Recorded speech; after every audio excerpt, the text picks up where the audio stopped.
A devastating post-tea spell by the Lancashire bowlers put the hosts in a winning position going into the final day. With no play having been possible on day 2 due to rain, the weather gods smiled on Southport on Sunday morning as Lancashire resumed their county championship tussle with Middlesex.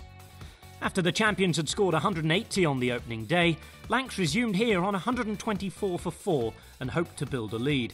Shivnarine Chanderpaul and Dane Villas at the crease, and they would have fancied their chances. But those chances took 2 quick blows when first Chanderpaul and then Villas were dismissed in the first 20 minutes of play.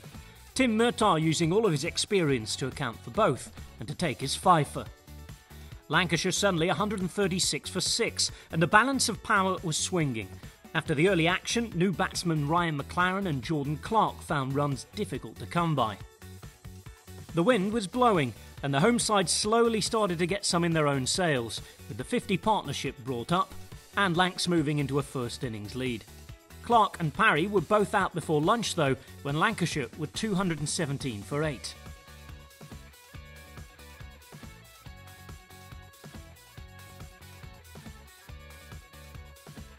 After the break, McLaren moved to 50 and his new partner Tom Bailey also scored well. The team's lead was taken past 100 and the partnership soon approached 3 figures too. Middlesex needed a partnership breaker and they found one in the shape of Murtagh, who had McLaren out for 75 and Lancashire 291 for 9. Tom Bailey carried on to set his first class best of 58. He was the last man to fall when he was caught Eskenazi bowled James Harris.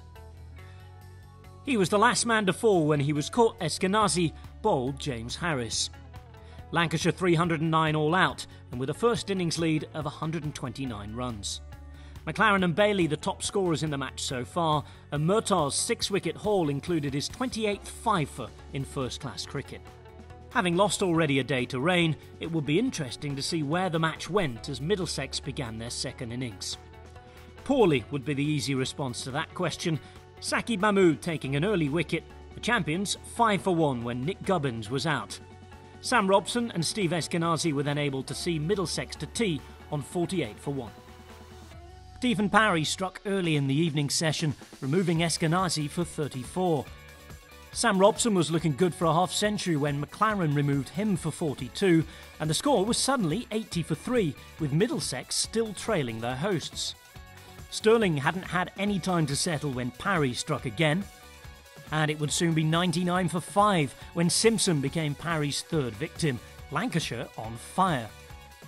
In the 34th over, Franklin went for a duck, and at 110 for 6, Middlesex would have felt that they were in real trouble.